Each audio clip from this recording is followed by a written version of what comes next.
Precious, founder of Centerpeace Career Development, here with our Friday special career spotlight. And we have a special guest here today. I'm very excited to introduce her, and I'll let her introduce herself. Hi, I'm Dominique, also known as Dom the BCBA MOM from my YouTube vlog. I am Dominique Shorter Taylor, a Board Certified Behavior Analyst and also co-owner of Beyond ABA, LLC. So if you want to hear more about our Friday Career Spotlight, just make sure you tune in on Friday of every week and every month, and you'll get to see great entrepreneurs, business gurus, career leaders, all the aspects of the fun and the ups and downs of the career, and just give you more information so that how to become the best BCBA specialist that you can be. So, Right, I like that. The pressure is on. Don't you love her already? You love her already.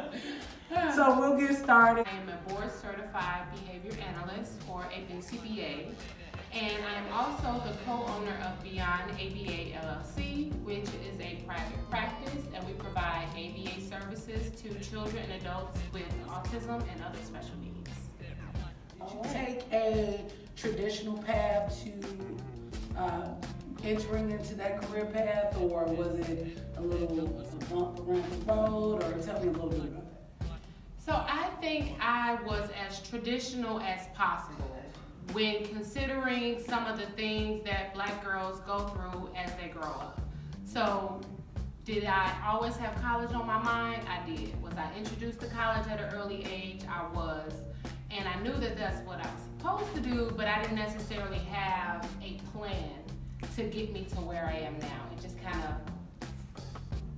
kind of happened the way that it did. So I went to a HBCU. Shout out to South Carolina State University, historically Black college university. I went and I got my bachelor's in psychology, and I was also in the band on a full scholarship. So I did a 4-year scholarship. I played the trombone. Well-rounded. Yes. So sometimes you have to grab a skill on the way to help you pay for college, because some of us, we don't have rich mamas and daddies who can sign checks for tuition. So was that traditional? I don't know, but it was fun. It was an experience. So I got my bachelor's in psychology, and I had my son my senior year in college, and probably up until then I wasn't that motivated to graduate.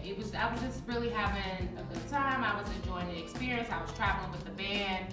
But once I got pregnant, I really honed in on, all right, Dominique, what did you say the plan was? Let's get it done.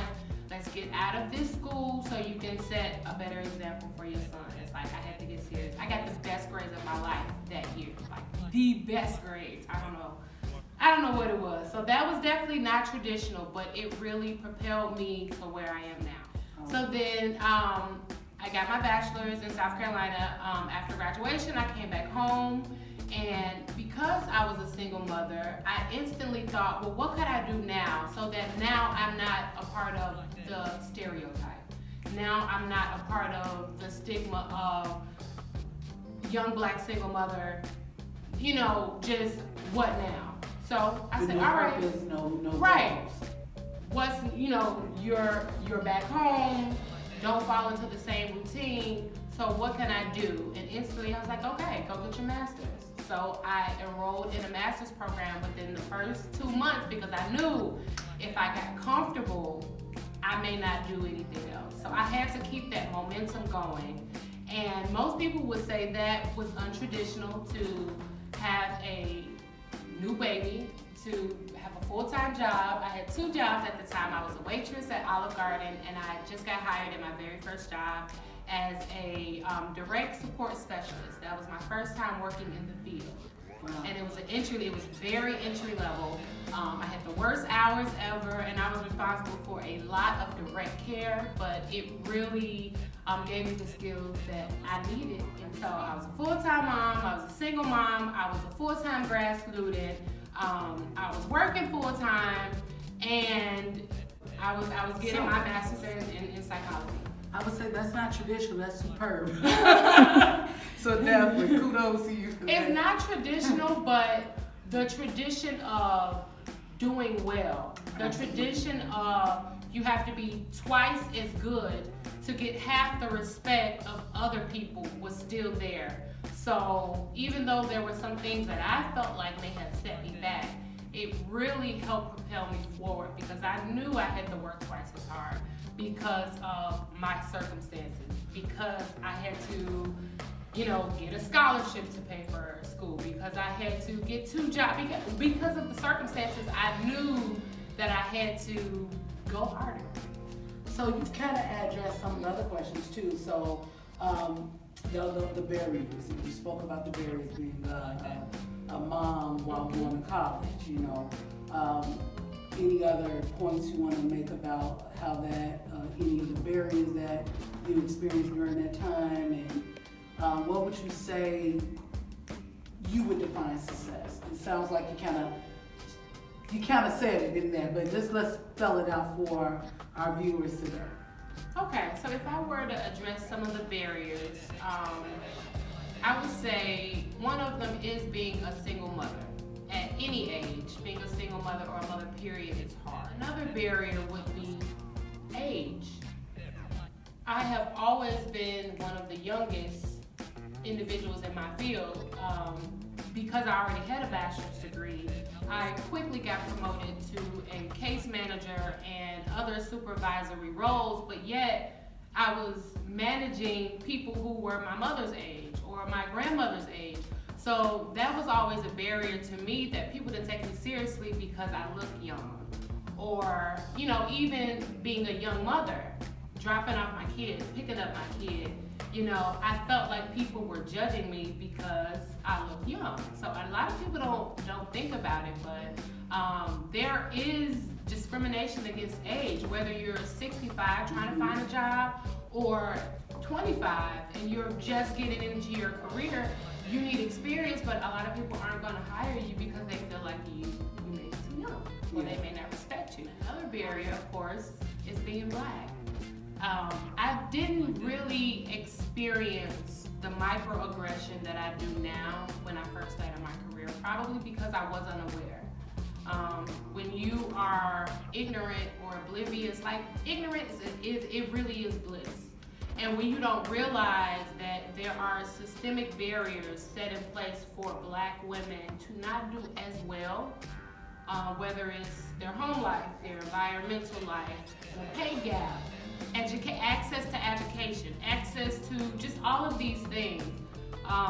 When you don't realize that that's there, it's cool to just hi, kiki, and talk with people. But when you realize that, oh, so you've been out of the country before. I've never had that opportunity. Oh, so you've tried this cuisine. You've been exposed to this and that, and you realize, wow, I've never had those experiences. But yeah, we're asked to do the same job. We're asked to do, and I'm like, so now I really gotta work harder because I have to play catch up in this game, this career game, because your life experiences have been totally different from mine. What would you define success based on where you are today and looking back where you came from? Okay, back in the day, I would have identified or defined success as, I always wanted to be an actress.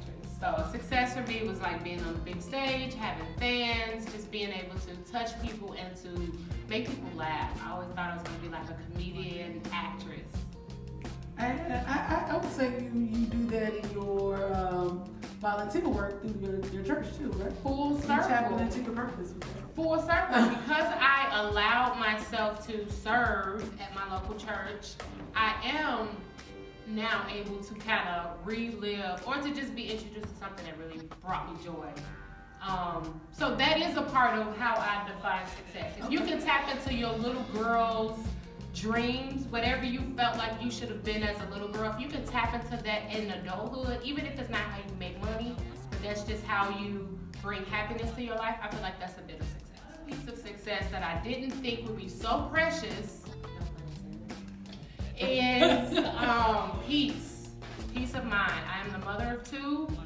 I am a wife. I am a therapist, and with all of that, that will tug at your peace of mind. Because I know I am placed on this earth to help people, whether it's ministry, therapy, in motherhood, or whatever. But it is draining. So finding my peace every single day. If I find my peace that day, that's a successful day. Okay. Because everything else is gonna come. Absolutely. So I want to get better and more fluent in what I say to help people. I feel like that's me becoming more successful and having an impact on the people that I talk to and interact with. That's success. People seeing my work and calling me and say, "Hey girl, I saw your video. I saw you working with Precious. You know, I think that's so great. I want you to come and to minister to my group or here or there." I feel like that is success. I feel like I do have a purpose in ministry, but it doesn't necessarily have to be typically in the pulpit. I feel like this is my ministry. So if I can please God with what I'm doing and what I'm saying, I feel like that is success. Awesome. So that kind of goes into my next question. Oh, your career and path. 6 figures. And 6 figures. That is my work. Absolutely. Purpose is tied to a monetary That is success. And look, a tangible and non-tangible thing. So the tangible is the financial aspect of it. The non-tangible is the peace you experience. Right. The joy, the satisfaction within yourself. So with that, I know you said you tap into your little girl. I thought that was really good. You tap into your little girl to pull out the purpose in you.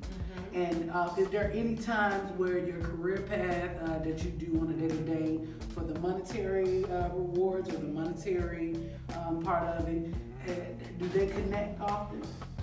I am one of those rare people, like for real. I love what I do in my career. And I know this because I'll go to work just like everyone else. I don't want to get up. It's cold. I don't want to warm up my car. I need my coffee. Cranky. But by the time I'm like with my clients, or by the time I'm going home, I'm at peace. I feel good about a job well done.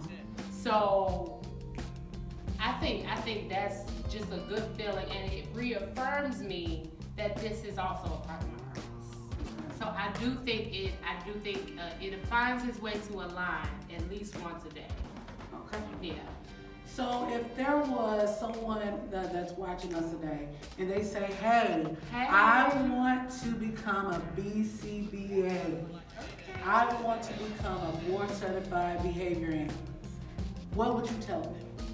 Well, first, if someone is thinking they want to become a Board Certified Behavior Analyst, I would tell them to contact me personally, because we are hiring and we will train you to be a registered behavior technician, which is the first step to become a Board Certified Behavior Analyst.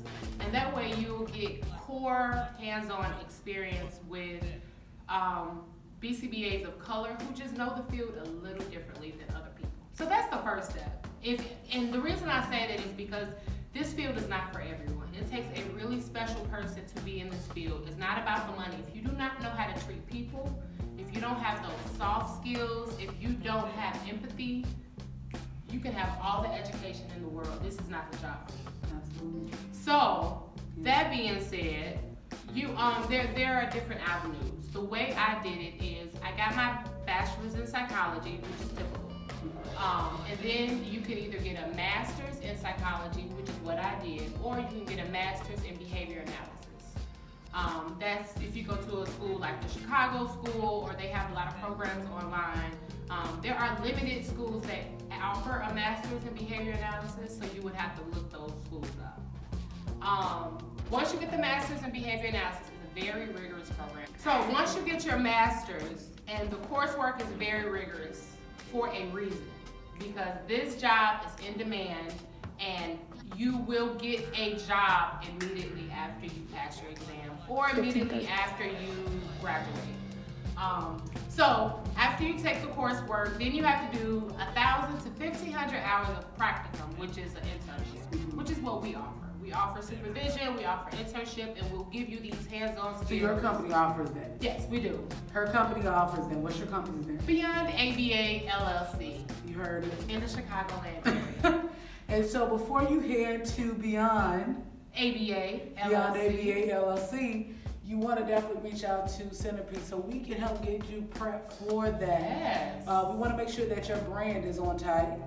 We want to make sure that your resume is superb and that it represents the best aspect of you so that you can pour out to the children and the youth that you'll be impacting with working with Miss Dominique Taylor. That is a good point.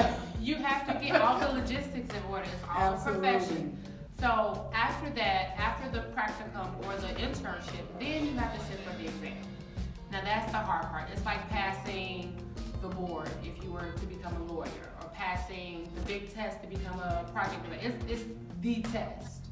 So a lot of people invest in ways to pass the test. It's like a big exam. And even GoFundMe for it, huh? Yeah. So people invest in your future. Yes. By the grace of God, I passed the test on my first try. And I was 6 months pregnant while I took the test. So I'm like, I just knew, like, God, you put me here for a reason, because against all odds, like lack of study time, I'm already a mom, all of these things, I was working full time, and He allowed me to pass the first time, so that's great. After you pass, then people are literally gonna be knocking down your door, because there are so many individuals diagnosed with autism that do not have access to a BCBA or a behavior analyst or an RBT.